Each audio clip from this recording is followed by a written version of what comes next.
Vladimir Vladimirovich Putin lahir di dunia yang masih merasakan luka dalam dari perang. Dia lahir pada tanggal 7 Oktober 1952 di Leningrad, sebuah kota yang telah mengalami pengepungan mengerikan selama Perang Dunia Kedua. Orang tuanya, Vladimir Spiridonovich Putin, Maria Ivanovna Putina. Mereka telah kehilangan dua putra, satu saat bayi dan satu lagi karena difteri selama pengepungan. Volodya muda, demikian ia dikenal, adalah anak ajaib mereka. Lahir di kota hantu dan kenangan. Mereka hidup sederhana, berdesakan di satu kamar di apartemen komunal. Pengaturan hidup yang umum di Uni Soviet pasca perang, di mana privasi adalah kemewahan yang hanya sedikit orang mampu. Lingkungan ini keras, tak kenal ampun, dan menuntut ketahanan tertentu dari penghuninya. Halaman gedung apartemennya adalah arena pertama Putin.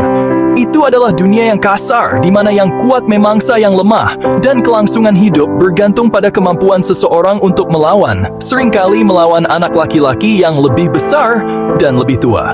Putin bukanlah anak yang besar, ia sering digambarkan kurus dan kecil untuk usianya. Realitas fisik ini mengajarkan kepadanya pelajaran penting sejak dini. Jangan pernah menunjukkan kelemahan. Dia belajar bahwa jika pertarungan tidak dapat dihindari, dia harus menyerang lebih dulu dan dengan komitmen penuh. Ini bukan tentang perkelahian di taman bermain. Ini tentang membangun kehadiran, tentang memastikan dia tidak akan diintimidasi atau didorong-dorong. Hukum halaman itu sederhana dan brutal, dan itu membentuk pandangan dunianya yang berkembang secara mendalam dan abadi, menanamkan keyakinan bahwa rasa hormat diperoleh melalui kekuatan. Anak laki-laki dari halaman itu belajar bagaimana menjadi ahli dalam permainan. Sebagai anak muda, Putin menemukan pelarian dan inspirasi bukan dari buku pelajaran, tetapi dari dunia film mata-mata Soviet yang mendebarkan. Film-film seperti The Shield and the Sword memikat imajinasinya. Dia terpesona oleh citra petugas intelijen tunggal, pahlawan yang kecerdikan, kecerdasan, patriotisme yang tak tergoyahkan, dapat mengubah arah sejarah dari bayang-bayang. Visi spionas yang romantis ini menanamkan benih. Itu bukan hanya pekerjaan, itu adalah panggilan. Cara bagi individu untuk melayani negara dengan cara yang paling mendalam. Putin remaja berani berjalan ke markas besar KGB di Leningrad untuk menanyakan bagaimana dia bisa bergabung. Petugas memberinya nasihat yang mengejutkan. KGB tidak merekrut sukarelawan yang hanya datang dari jalanan. Agen lebih menyukai kandidat dengan pendidikan universitas, terutama di bidang hukum. Ini adalah momen penting. Jalannya tidak semudah yang dia bayangkan. Itu membutuhkan disiplin kecerdasan pendidikan formal. Putin menerima nasihat ini dengan sepenuh hati. Impian menjadi mata-mata kini memiliki rencana yang konkret. Misi barunya, masuk ke program hukum bergengsi di Uni Soviet. Setelah bergabung dengan KGB, Putin menjalani pelatihan ketat di Sekolah 401 di Okhta, Leningrad. Ia dilatih dalam seni spionas, kontraintelijen, investigasi, perekrutan agen. Putin ditugaskan ke Dresden di Jerman Timur. Ini bukan penugasan tingkat atas seperti Berlin Barat atau Bonn. Dresden dianggap sebagai daerah terpencil di dunia intelijen. Tugas resmi Putin adalah sebagai Direktur Rumah Persahabatan Soviet Jerman. Pekerjaan sebenarnya merekrut agen, mengumpulkan informasi politik, mengumpulkan informasi ekonomi, mengumpulkan informasi teknologi. Ia ditugaskan untuk mencuri rahasia dari Barat, menggunakan Jerman Timur sebagai tempat pementasan. Kehidupan Putin di Dresden relatif nyaman dibandingkan dengan kekurangan di Uni Soviet. Ia dan keluarga mudanya menikmati standar hidup yang lebih tinggi. Pada akhir 1989, tembok Berlin runtuh. Suatu malam, kerumunan yang marah mengepung markas besar KGB di Dresden. Putin, perwira senior yang bertugas, dengan putus asa meminta bantuan militer dari unit tank Soviet terdekat.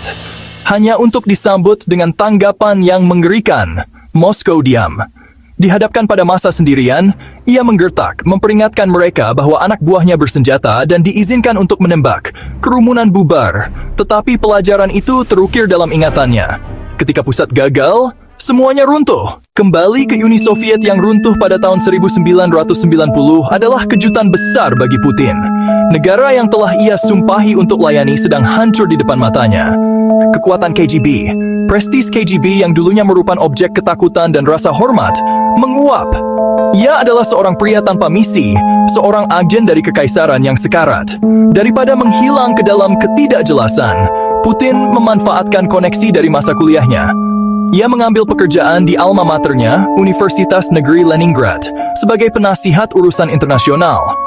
Pintu masuknya yang sebenarnya ke dunia politik datang melalui mantan profesor hukumnya, Anatoly Sobchak, yang telah menjadi wali kota pertama yang terpilih secara demokratis di Saint Petersburg, nama kota yang dipulihkan. Sobchak menunjuk Putin sebagai penasihat, dan tak lama kemudian ia menjadi kepala komite wali kota untuk hubungan eksternal. Dalam kapitalisme liar yang kacau di awal tahun 1990-an Rusia, ini adalah posisi yang sangat berpengaruh. Putin bertanggung jawab untuk menarik investasi asing mengelola urusan bisnis internasional kota. Ia terbukti menjadi administrator yang efektif, meskipun tersembunyi. Ia mengembangkan reputasi sebagai kardinal abu-abu, pria yang tenang dan efisien di balik layar yang dapat menyelesaikan pekerjaan. Namun, reputasinya akan kesetiaan dan kompetensi telah sampai ke Moskow. Ia diundang untuk bergabung dengan administrasi kepresidenan Boris Yeltsin. Ini adalah lompatannya dari politik regional ke pusat kekuasaan Rusia. Ia memulai di Departemen Manajemen Properti yang relatif kecil tetapi dengan cepat naik pangkat. Pada tahun 1998, dalam sebuah langkah yang mengejutkan banyak orang, Yeltsin menunjuknya sebagai Direktur Dinas Keamanan Federal (FSB). Putin kini kembali ke elemennya. Pada bulan Agustus 1999, Presiden Yeltsin yang menua dan sangat tidak populer mencari pengganti yang dapat melindunginya dan menunjuk Vladimir Putin yang hampir tidak dikenal ke jabatan tersebut. Dalam pidato yang disiarkan televisi, Yeltsin menyatakan bahwa ia melihat Putin sebagai orang yang dapat mengkonsolidasikan masyarakat dan memimpin Rusia ke abad berikutnya. Birokrat yang tidak dikenal itu kini menjadi pewaris takhta.